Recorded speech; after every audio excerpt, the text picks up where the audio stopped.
Yeah, if you're ready to go. Okay, are we rolling? We're rolling. Okay, great. This is another episode of Siblings in Zion. Yes, it is. Who are you? I'm Brother Dan. I'm Sister Lisa. And here we are, part 2, in the series of episodes in which my sister here is reading from her journals, which she made as a young Mormon, a young woman, quote unquote, in the Church of Jesus Christ of Latter-day Saints, which happens to provide some evidence of documented indoctrination Yes. into that church. And in the first episode, the one previous to this, we were talking about your childhood and adolescence. Yeah. Mostly. Yeah. My late childhood, mostly. Yeah. We started around 12. We ended when you had chose to go to BYU-Idaho. Yeah. Right. When I was 18. And that whole ordeal and twists and turns and surprises. Wow. A real shocking story. You don't know what's going to happen next in a very predictable narrative. The only unpredictable thing is it almost went another way. Yeah, that's fair. And then it didn't. And then it didn't. We were really close. There was a glimmer of hope. Alas. Yeah. It did not turn out that way. If you want to know what we're talking about, you can go back and watch that episode. Obviously. So today we are planning to cover me starting college at BYU-Idaho. Brigham Young University, named after an extremely racist, narcissistic asshole of a person. Is that too much? Is that too much to say? It's not too much to say. I mean, depending on your perspective, but we do share that perspective. I mean, there's a reason that when you're in the church, you know who Brigham Young is, but you don't know a whole lot about him. Not nearly as much as Joseph Smith. Yeah. What was his first wife's name? Do you know that? Brigham? Yeah. No idea. I mean, he had like 50 of them, but that's besides that point. Yeah. But it's also to the point that you don't know about him because he did things so to the extreme in a bad way that is frowned upon now especially by society at large. That we just, he was important. He was the successor. He's the reason we got to Utah. But enough of that. Joseph is the one that really matters and who's the prophet today. Right. Yeah. But for some reason, the university is named after him. Yeah. And I feel like if you're not Mormon or never have been, that's all you associate that name with, really. Oh, yeah. Like, I hate when people ask me where I went to college because I can't avoid saying BYU, and that has a very specific connotation, and I have to follow it up with, but I am now but that's unaffiliated. Not who I am now. So, that being said, we're going to talk about my experience at BYU-Idaho and how I ended up deciding to go on a mission. So that's the chunk of time we're talking about. Do you have anything that you wanted to start with before we dive in? Do the people need to know about anything that's happening? When you went to school, you didn't at that point plan on going on a mission. Is that right? That was not in the works for me, no. Okay. That wasn't in my mind. All right. I grew up actively in primary thinking, I'm so glad that it's only the boys that have to go on a mission. Yeah. When we would sing, I hope they call me on a mission, I was like, but not me, because I'm a girl. And I don't have to. I don't gotta do that. I thought it sounded terrible. For good reason. Yeah. Yeah. Yeah. And I was right. And guess what? You figured that out. So my journal starts in the spring of 2013. And this is when I started keeping a separate journal for spiritual things. So not just, this is what I did today, and this is what I'm thinking, but this is the separate journal where I talk about scriptures and Sunday school lessons and feeling the Spirit. Why did you feel compelled to separate them? Because Nephi did. And on these things, and upon these things, I write the things of my soul. Wow. You know, the special stuff. Okay. The separate record. So, in Rexburg at BYU, I write, living in Rexburg and attending BYU-Idaho makes it very easy to live the gospel. You are so constantly engaged with its principles that it's really difficult to forget all its glorious news. You would have to try very hard not to feel the Spirit on a daily basis. Between religion classes and the studying for them in between, church meetings, and a calling of some kind to accompany them, devotional each week where sometimes general authorities deliver messages, especially for us students, and the fact that you open each class with a prayer, and if you're lucky, a hymn, you can see how it would be a pretty uplifting place to be. If you're lucky. Yeah, did you like that? They have you surrounded on all sides, so you might as well surrender. Ew. That last sentence. And you're glad about it. Yeah. I'm like so grateful praising that I am this experience. Absolutely smothered by this religion that I cannot escape it. I'm walled in. You might as well just give up and go with it. And just go for it. It's weird, but it'll be better if you just fall in line. Every class started with a prayer? To my memory, yeah. That was on the survey too. Like if you rated your class or your professor, one of the criteria is did they start each class with a prayer? It's not necessarily required to close with one, but you had to open with one because the Spirit teaches you truth and you have to invite the Spirit, so you have to pray. And if it was a religion class, that's when it was typically accompanied with a hymn too.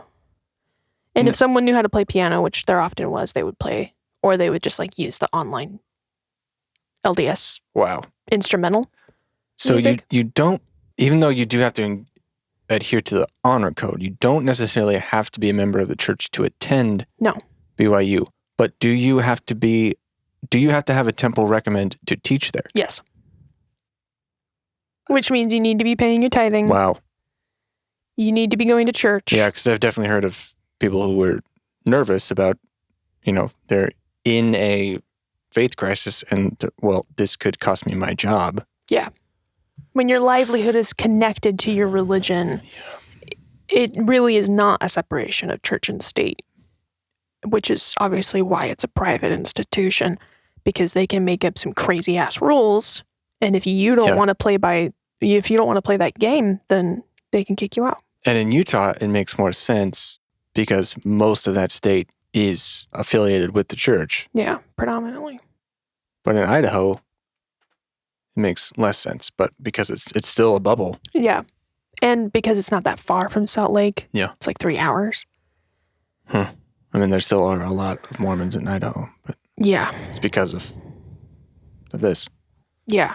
It was rare that I talked to anybody that wasn't from Idaho, Utah, Arizona, Oregon, sometimes California, New Mexico.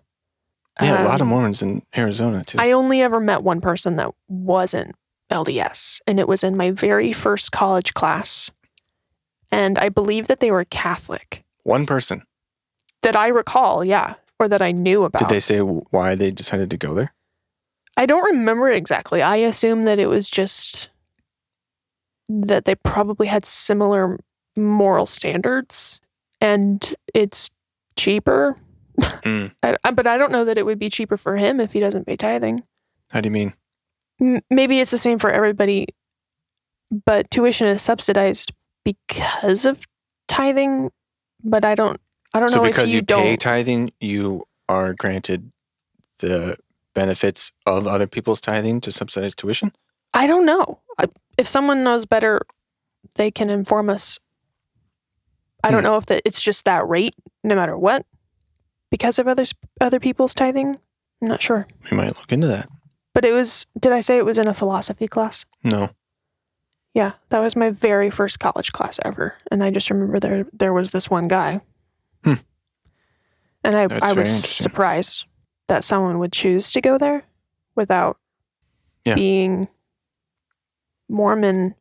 I mean, a lot of people also have, standards of purity and chastity and stuff, but there are a lot of other rules. But they're extra. Yeah. In Mormonism. Especially at BYU-Idaho. Right. It's one thing to not be Mormon and go to BYU. It's not just, it's enforced. If you get tattled on, then you can be in real trouble if you're not adhering to these Oh, yeah. You have Rules a and beard. regulations. You think you can just walk around with hair on your face? I don't think so. Excuse me? Flip-flops? I was so immersed in this culture that it started to become normal. But I do remember it being weird at first. Because it was like, instead of church just being on Sunday, it was every day. Yeah. Is almost what it was like. Oh. And you had to... That sounds like a nightmare to me. Yeah. I mean, the professors had to wear suits, basically. Like white shirt. Well, not always white, but shirt and tie. Depending on how cool they were. Yeah, right. On Tuesdays, that was devotional.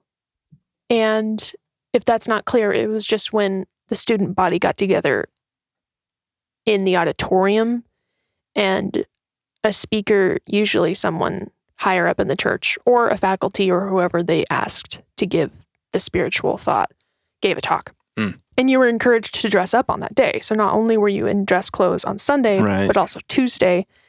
BYU-Idaho is built on a hill, and if you're wearing uncomfortable shoes and you're walking to all your classes, it was a real pain. Yeah. And you're carrying your scriptures if you have religion classes, and those aren't light. No. And of course you have a religion class because you have to take one every semester.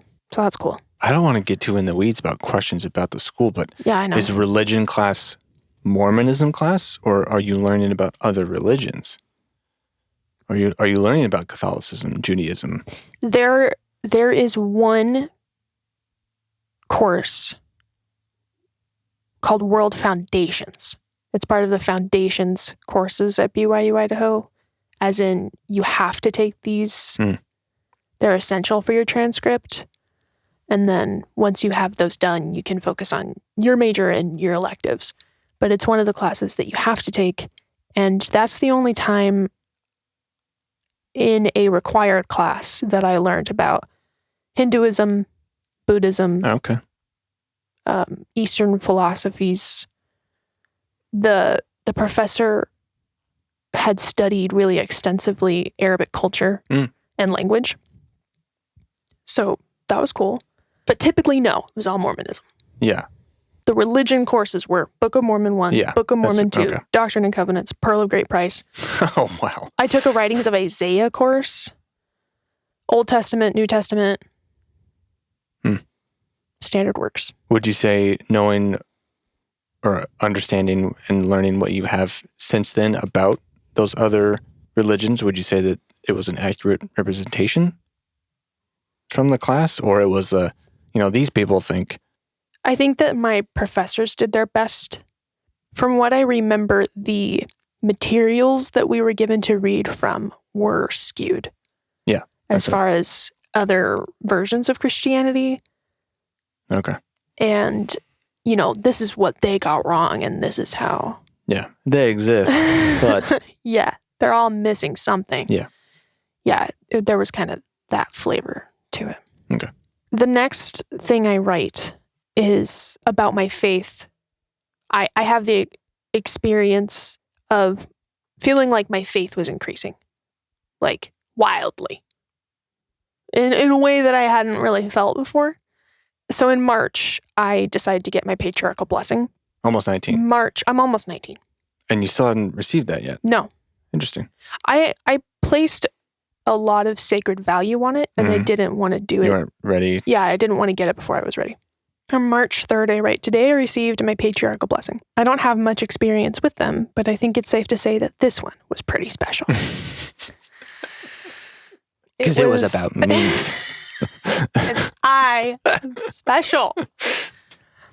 It was scheduled for 5:30 this afternoon, and my father drove my mom, my sister, my grandmother, and I headed toward the patriarch's home. His wife answered the door, and she was just as lovely and kind as she sounded on the phone. We made our way downstairs, and we sat together, and we had a small discussion. We were a bit early. He asked me why it was important that I got a Patriarchal Blessing, and I told him about my prompting at General Conference.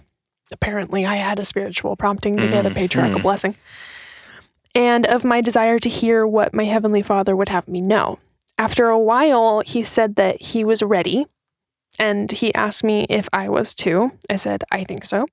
I had been rather anxious about it today. Grandma said an opening prayer that allowed me to feel at ease. He also encouraged me to ask him questions. I asked him about how long he had been a patriarch and what he has learned during this time. And he said that this is really a miracle and that it works every time. I was glad to hear that. Most people who aren't familiar with this very out of the ordinary thing that our church participates in would call it fortune telling. Even I have been curious as to what it's like to be in the presence of that kind of revelation. I had faith that it would be just as I hoped, and it was, and so much more. He laid his hands upon my head and pronounced a blessing just for me from my Heavenly Father. It was the most beautiful thing I have ever heard. And if you'd like to hear what that patriarchal blessing said, that is episode 2 of this podcast. Wow, number 2. Season 1, episode 2. We both read our patriarchal blessings. Blasphemy. Which you are definitely not supposed to do. But there's a reason for that, which we explain. And we also point out the differences between them skewed towards male and female and their generalized expected roles in life and in the church. Yeah. Yeah. What you're supposed to do. I guess you're supposed to strive for. It's okay to share it with your family members. Yeah, but not to reading whoever. It verbatim and not in front of a camera. Yeah. Yeah. Okay. Do you have any thoughts about that? I just included that because I think that's a kind of a big step to consciously be, to consciously say, okay, I feel ready to know what the next step is. Yeah, I want to know what God has in store for me. Yeah. I don't know what to do. Yeah. What should I do? Yeah. What am I supposed to do? What am I aiming for? Yeah. But this implies that you came home from school. Yeah. So I think I went to break? school in the fall. I came home in the winter, got my patriarchal blessing, and then went back in the spring. Okay. So those journal entries were kind of out of order. But I wanted to talk about my general experience at BYU-Idaho. Gotcha. And then feeling like, oh, I need more enlightenment and truth. Mm-hmm. Further enlightened knowledge. So what's the next step I can take? I can get my patriarchal blessing. Okay. So I am steeped. I am absolutely steeped. I'm tea. Yeah. Dunked. A religious institution. And I think I started doing this because my roommate said she had a teacher. One of her professors talked about how he would wake up super early to read the scriptures. Mm-hmm. And he would talk about like crazy early, 4 a.m. Ugh. And it was because he was so busy. That was the only time he could have to himself. That was really quiet. Mm-hmm. And he said he protected it. Like, that's my time for my scriptures. Yeah. Right? And so I thought, oh, what a good idea. That sounds great. I'll do that too. So a few times I would wake up super, super early, 4 a.m., 5 a.m. And I started reading the Book of Mormon, I think, for my Book of Mormon course. And you have to read quite a few chapters in that semester, and a semester is only 3 months. I started reading it at that point, and because I was still so tired, it was almost like I was having these delusional, really detailed visual experiences of what I was reading.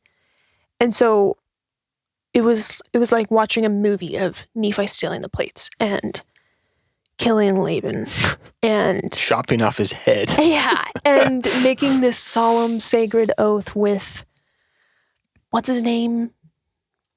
The guy that's with him that helps him, and they have this really close bond. It's like, it's not Zoram, but it's something like that. I don't remember. He's a really minor character in the Book of Mormon. Maybe someone knows what I'm talking about. And everything that I was reading was just so vivid to me. And I'd never had that experience before while reading. And I took that as a sign of, I'm maturing spiritually and I'm gaining a greater testimony of the Book of Mormon. Yeah. Like these daydreams. Yeah. Does that make sense? Mm-hmm. And I think that's when I started to really incorporate that into my psyche of the Book of Mormon being real and these people having actually existed. Yeah. And I was just making it up. It's history. It's history. Now, were you kind of conflating that with the cartoons? Possibly. Depictions that you've seen? Possibly. It felt like I was creating original imagery, but it was most definitely influenced. It was inspired by something. There's definitely been, there's cartoons for kids about these stories, and there's a lot of artwork depicting these characters and these events that are in the Book of Mormon. So that definitely serves as material for sure. Visions. Yeah. I mean, in my head, they weren't cartoons. They were, it was like live action. They were buff dudes. Yeah, they were. And, imagining the tree of life and just spending more time mentally imagining what I was reading rather than, it's time to read scriptures. And it came to pass, so they went and did this, and the Lord said, and then, Yeah. That's the point there is I spent more time making it a part of me. Yeah. If that makes sense. You were deliberately getting on that boat. Yeah, exactly. Okay, so this next section is how I decided to go on a mission. Okay. October 1st. General conference happens in October and April, but this session in October was heavily influential in me making the decision to go. I believe the age change happened. And then all my friends started putting in their papers and getting calls to faraway lands. And or, in Utah where they also live at the time. Or that. Yeah, so the General Conference for the Church of Jesus Christ of Latter-day Saints is a televised biannual event. Like she said, happens in Utah, but it's broadcast so that everyone, instead of going to church that week, watches the feed of General Conference. And you're supposed to be primed for inspiration and leadership. You're going to hear from the general authorities and the prophet and all his underlings and all the yes men. And, yeah. Yeah, it's good stuff. Oh, yeah. Oh, yeah. Super lively. If you want to be entertained. Must see TV. Yeah. I write on October 1st, 2013, I've made the decision, period. I want to go on a mission. I want so much to help people, and I cannot get it out of my mind. It has been gnawing at me all week, and if I continue to ignore the spirit, then it will go away, and I don't want that. It's prompting me. For some time, I've just been going back and forth, trying to deny the confirmation I had and drowning myself in doubt and insecurities.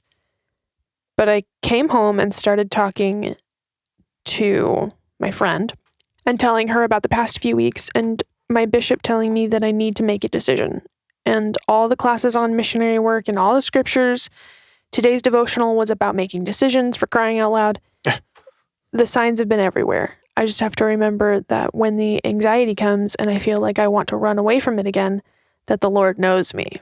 I have faith in him, and if I have faith in him, then I should have faith that he can do anything through me. I don't know everything about the gospel, and no, I'm not ready to preach repentance on a box or speak Mandarin. But there are people who need my help, even if it's just one, even if that one is me. There's something calling me. I can't say no. I can't run away from it. If it is to be, it's up to me. And if it's right, God will open up doors. And if it isn't, he'll let me know. But with the information I have, this is the decision I'm going to pursue. I finally made the choice! ! Finally did it. I finally did it. Finally ignored my promptings to Yeah. not do it. Yeah. I finally gave in. That's so sad that I wrote, when the anxiety comes and I feel like I want to run away from it again, that means I should do it. Wow, man. We talked about that last time, right? How Yeah. I learned to make decisions based on, if this makes me feel terrible, that must mean it's a sign of God. Yep. That's If depressing. it makes me feel terrible, that's what God wants. Yeah. That's what the Spirit feels like. That is some twisted shit. Should we dwell on that? Do you want to move on? I'm sure there's more to say. Yeah. I mean, the next part is kind of similar. I write about how I really believe that God will make my decisions for me. Wow. But you're also told that you have free agency. Yeah. But agency to choose the right, which is Agency to choose God's will. That's not how that works. I said, after 3 semesters of school, I'm probably more confused than ever about what it is that I want to do with my life. But I'm more confused about more important things, and I suppose that's okay. If I continue down the right path, the Lord will bless me. I'm okay with not knowing what's going on. I'll be taken care of. I just need to be faithful. When I have the Spirit, I can't go wrong. Things are going to work out. So I imagined it like, I don't have to see the end from the beginning, and I don't know what God's going to ask me to do. If I think about all of this time until I die and then eternity, I get too overwhelmed. So I'm just going to focus on what's the next step. If I pray and I feel inspired to do something, I'll take steps in that direction. God will let me know if it's right, and then I'll just work from there. Yeah, but you aren't thinking, like, the only way that you have to discern whether or not God is letting you know is your own feeling. Yeah. And if it be right, then you shall have peace. You know, like if you have a stupor of thought, then that means it's not what you should do. But if you feel the fruits of the Spirit, peace, joy, love. Yeah. So you're then that's what you're supposed to entirely do. dependent on your own Yes. self. But you think you're getting revelation. Yeah. So I then decided to go to the temple because you can't serve a mission without going through the temple first. You can do baptisms for the dead at the temple when you're 12, but receiving your endowment of power, I love calling it that. Not just receiving your endowment. Power. It just sounds so much more intense. Power. You either have to get married or go on a mission, or you have to be old enough and not have done either of those things, and you want to make that commitment. What's old enough? 18? Old enough, like I went through the temple with our sister, and she wasn't getting married or going on a mission. Right. She just felt like it was time to do that. Basically, you need permission. Yes, you from do. a priesthood authority to say, yeah, that's fine. Ecclesiastical permission. You didn't hit all the high watermarks yet, but we definitely want you to do this. So, right. Yeah. All right. Yeah. Let's get you in those garments. Let's get you buying those underwear straight from the shop downstairs. It's unbelievable that you have to. You don't buy garments in the temple. You buy them from Deseret Book. Okay. Right. But you buy the Deseret Book owned by the church. You buy underwear from the church. You have to wear these special underwear, and you have to buy them. Yes. And they're not just going to give them out for free. You have to wear these special clothes in the temple. You have to rent them. Yeah. Didn't Jesus have a bit of a problem with money changing hands in the temple? Something about Isn't that a story I think you might be making that up. I think that might be metaphorical. I don't think we take that literally, okay? It's fine when we do it. I decided to go on a mission, and they have you go through the temple to receive your endowment because you need extra protection. You know, like you're performing a living ordinance for yourself. And as a missionary, you need your garments because they have special powers, and you're going to be protected, and it will help you resist temptation. Yeah, because you have this reminder on your body all of the time. Yeah. I didn't know what was going to happen, and we've done an episode about the temple and how I felt about it. And they have made adjustments to the temple ceremony, the washing and anointings, the penalties specifically, but it still was a weird experience. So in the same month, I got my patriarchal blessing, and then we went through the temple. And you mentioned the age change, but I don't think we specified what that meant. And that it used to be that males could go at 19, women could go at 21. Yeah. And now it was 18 for both? 18 for men, 19 for women. Why is there still a difference? I don't know. Because if the women go to college for 1 year and don't get married? Yeah. Ugh. I was told I wouldn't last a year without getting married. Yeah, that's gross. Yeah. Based on what? I don't know. I wrote, I am laying in bed trying to wrap my mind around the idea that I am going to receive my endowment today. We've been preparing for this for a while, pretty much my whole life. It's just amazing to me that there seems to be this whole other world of this religion that I have never been aware of until now. The clothing, the covenants, I mean, there's a reason I don't know because there's a reason we don't talk about it, but it's still so surreal that after 19 years, I'm just barely scratching and just barely scraping the surface of what it is to be a member of the Church of Jesus Christ of Latter-day Saints. I wonder what that is. It's amazing to me how much there is to learn. It's like my whole life, they've only made one variety of bread, and now I found a secret menu that offers hidden flavors, swirls, cinnamon, berry, and now I get to learn about these new varieties. I am so excited. Cinnamon. Today I started wearing garments. I love them so much. No one told me how tired I would be today. I was glad that Grandma warmed. Wait. What? Let's put up a picture maybe of what garments look like. These special underwear. So attractive. And you were stoked? Yeah. How did that feel? To put, I mean, they're huge. They cover most of your body. Yeah. I think the most uncomfortable thing is the waistband for women. For men, it doesn't seem to be that invasive, but for women, the bottoms are like bike shorts. Yeah, cinch you up. And they sit at your hips, depending on what size and cut and fabric you get, or your natural waist.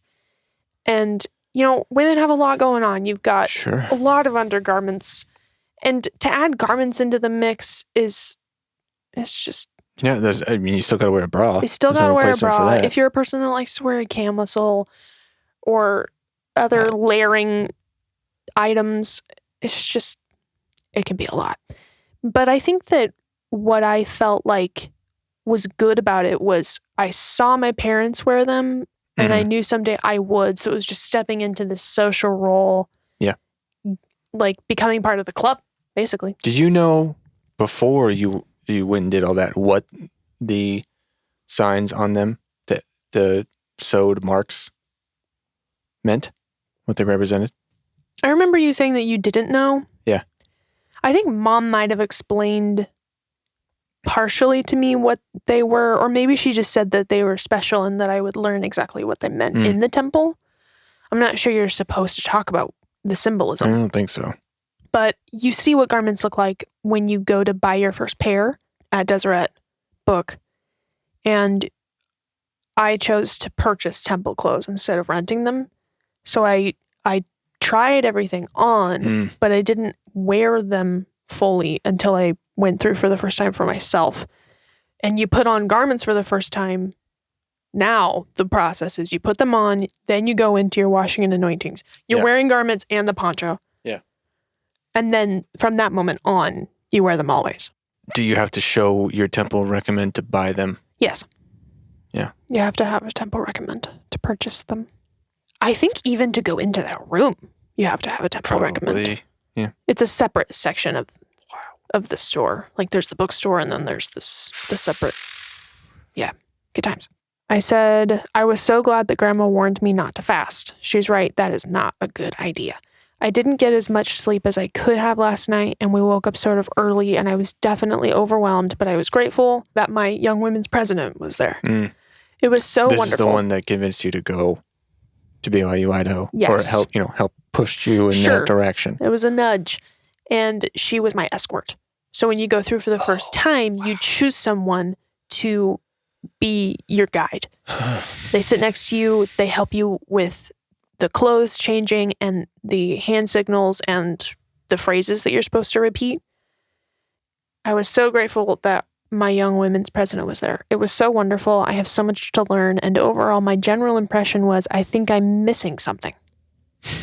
But I have a long time to understand. What? It was a good day. We had lunch afterwards and took naps at home. A couple days later, I wrote, I feel like Cinderella. I went to the temple and it sort of feels like a dream. But like the glass slipper, my garments remind me that it was real. Ugh. They have already been such a blessing to me. I feel so beautiful and more able to resist temptation. I love that feeling. I cherish that strength. What? Wow. I feel so beautiful. I feel so beautiful. In my massive underwear. In my full body underwear. Wow. Temple is a hoot. Real good time. It's a riot.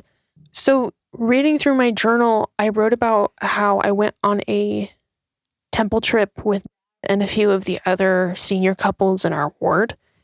Like maybe 4 to 6 couples will get together and they call themselves a sealing team. And you go to the temple and you have an appointment and you all go into the sealing room or one of the sealing rooms. Sealing people, and dead people. You are all over and over. Proxies, yeah. So that you can have enough people to be the husband and the wife or the children. And here's the problem. I write, I have now experienced all the ordinances of the gospel, at least by proxy. I had never heard those blessings before, but they are beautiful. However, I think sealings are the most taxing of all temple work I've experienced so far. You wait, and then even when you're needed for something, you still feel like you're waiting. I got super lightheaded because you're kneeling, and just that posture, like restricted blood flow, and I had to go out into the hallway and get water and some air. I've gone back to this several times. Why do you have to do any of this? Why do you have to be a physical representative of a dead person to go through the motions of these things, or else they don't get them? Because the whole point of this mortal existence is to gain a body. And they have to do these specific things with that body. But that's not their body.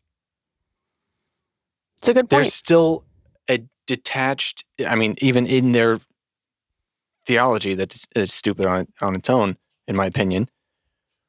They're in the spirit world or whatever. They don't have their body at this time. Yeah. So why wouldn't they just wait until they're resurrected and then do it themselves? That's a fair point. I don't know. Why does any of this have to be done? Because you don't want to wait in spirit prison. You want to get those ordinances and they have to be done by somebody. So someone's going to do it for you so you can move to spirit paradise. You don't have to wait in spirit prison until the resurrection. You're in prison for something for most people, you had no idea that you were supposed to do? Yeah. That's God's plan, and it's perfect, okay? Oh, you had no idea that you were breaking the rules the whole time? Get in prison, buddy. Yeah. Or you just better hope that some poor sap wants to go to the temple today and do your work for you. Yeah. Until then, you're locked up. Mm-hmm. It's mostly... is that all... We've talked about this in our Plan of Salvation episode. It's believed that spirit prison is a mental state. It's not a physical location.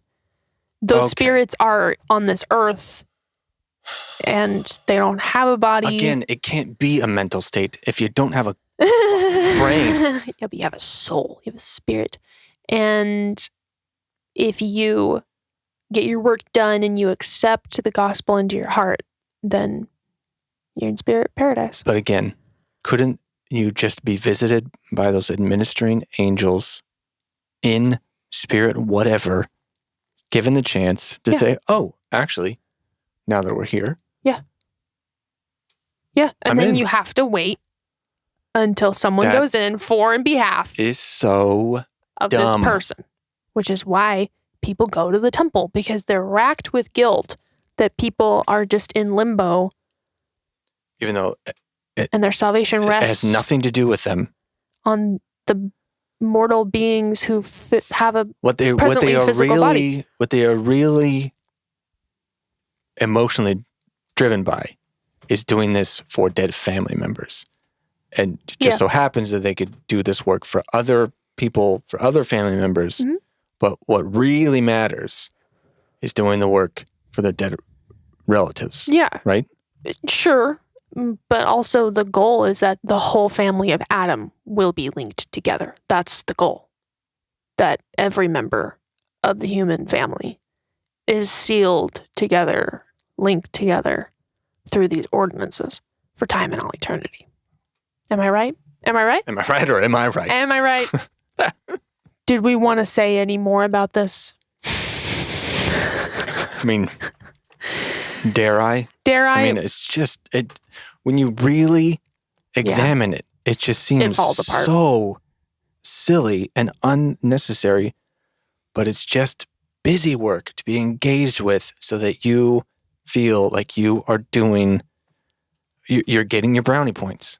You're getting your celestial brownie points. Yeah, but nobody wants to feel like they are sacrificing their time to something that's a complete waste. Course.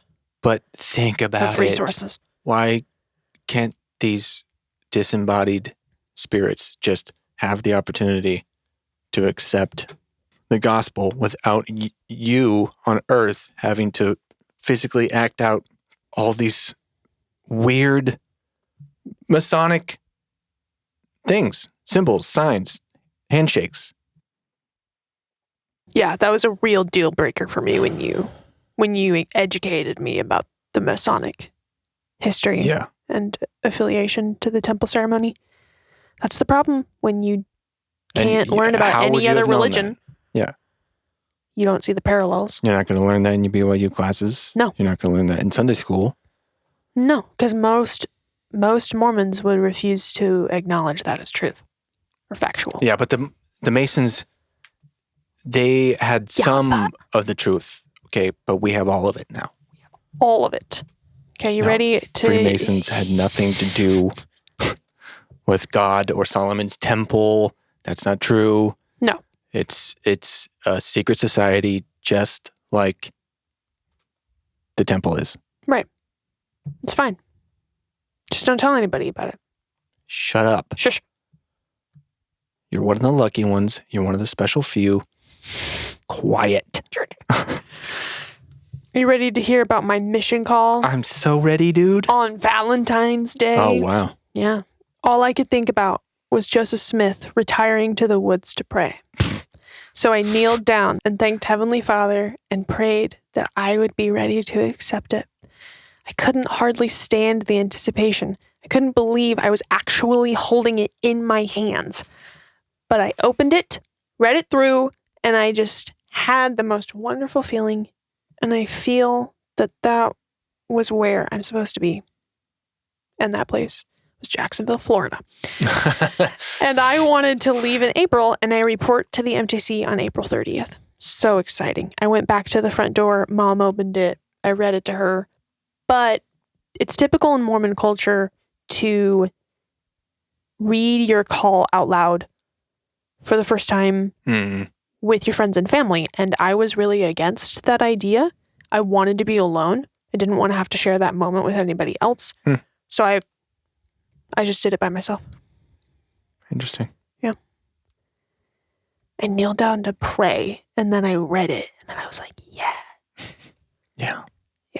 I'm excited for Jacksonville, Florida. You ever been to Florida? You ever been to Jacksonville? I have. I would not be excited to go there. I had not.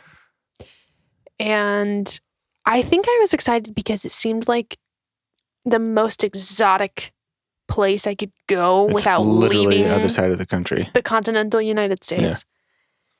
Yeah. And, different weather, different folks, different religion. That's... different food. You could say that again. Yeah. It was different enough. I felt like I was far from home. Yeah. But I didn't have to learn another language. My family could still send me stuff in the mail. It was fine. American money. American money. It was fine for what it was. I don't regret going, but man, could have done a lot else. It was a year and a half that you could have done anything else. And we will talk more about what happened on my mission, but we're getting there. If you have any questions that you would like us to talk about when we get to that section of the story, let us know. Email at us.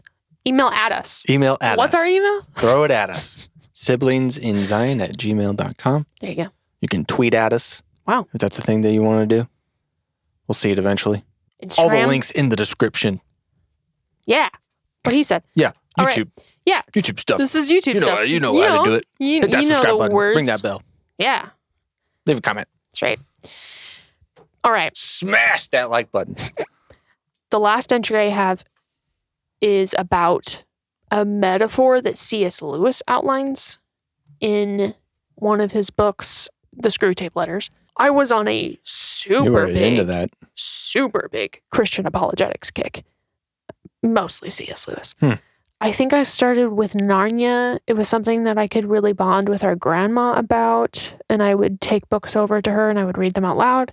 We read Mere Christianity together, and I just read all the C.S. Lewis I could get my hands on. Because he was imaginative, but it was still religious, but loose enough that I could draw my own parallels. I felt like I really got a lot out of it. I never knew that it was influenced or tied to Christianity and Christian themes. C.S. Narnia? Yeah. His work in general. Yeah, he was... I'm not sure exactly if he wrote it explicitly as an allegory. I don't think he did. I think people read a lot into it. Sure. I don't think it's like Tolkien, though, that was like there. Any affiliation with established theology is coincidental, essentially.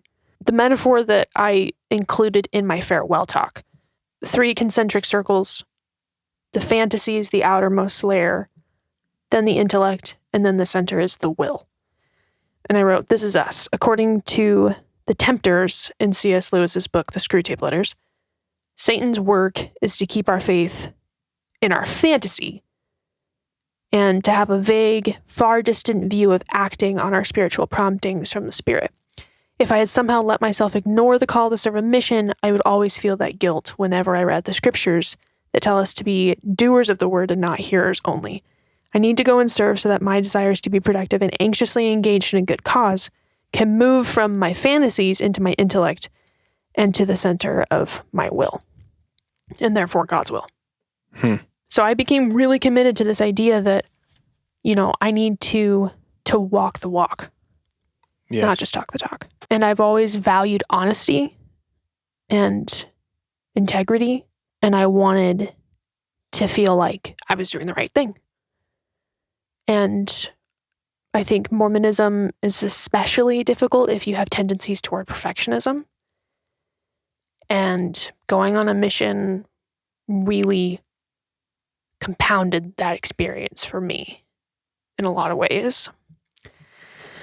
So that'll be fun to get into. And it's been really fun to unravel since then.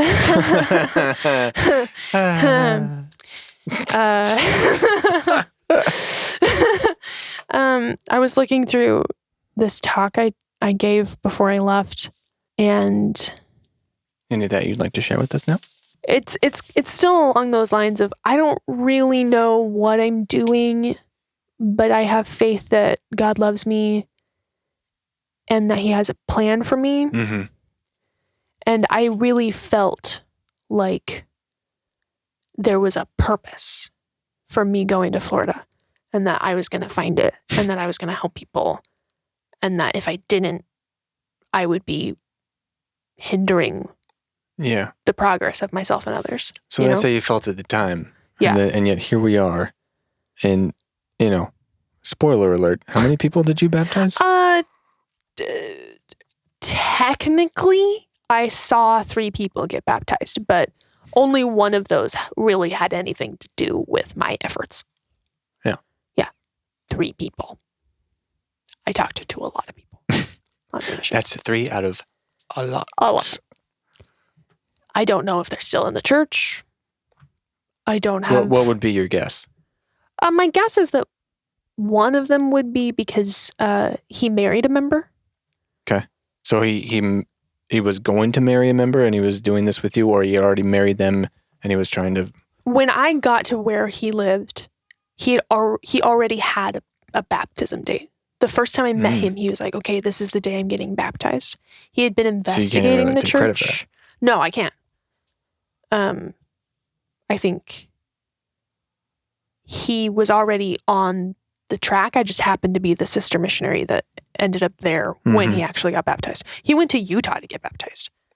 Oh. But I watched it because we Skyped in on the experience. And then we got in trouble because apparently you're not supposed to do that. You're not supposed to video record any kind of ordinance, but it wasn't a recording because it was live. But you could record it. We could have, but we didn't. But our mission president was like, don't do that again. You don't know until you know. But also it doesn't matter. So yeah, that's how I got convinced that serving a mission would be the most righteous thing I could do. Yeah. The scripture I put on my missionary plaque was Matthew 7:7-11, the one about ask and it shall be given to you, seek and ye shall find. What man is there of you whom if his son ask bread, will he give him a stone? Or if he ask a fish, will he give him a serpent? How much more shall your Father in heaven give good things to them that ask him? So I thought, Heavenly Father loves me. He's giving me a gift. This mission is a gift. What can go wrong? Oh, so much. So how do we feel about that? How do we feel? Well, thank you for sharing. Yeah, thank you for listening. So what will we be talking about next time? So next time, if it's okay, I'd like to talk about my experience in the MTC. Apart from in the field experience of my mission. I feel like there's some pretty specific cultural things. Yeah. It's like the super indoctrination. Yeah. It really gets things going. Yeah. Here's the bubble. It's kind of Get inside. Yeah, it's kind of like the test run. You know, if you can handle it in the MTC, odds are you'll be okay. But if you can't make it through that, then you're not going to say goodbye to your family. Yeah. Get in there. It's go time. Right. Wow. Okay. Well, brothers and sisters, thanks for joining us for another episode of Siblings in Zion. This has been fun. It has. Yeah. I'm Brother Dan. I'm Sister Lisa. We'll talk to you again next time. Thank you. There's credits. Credits roll. And we're like...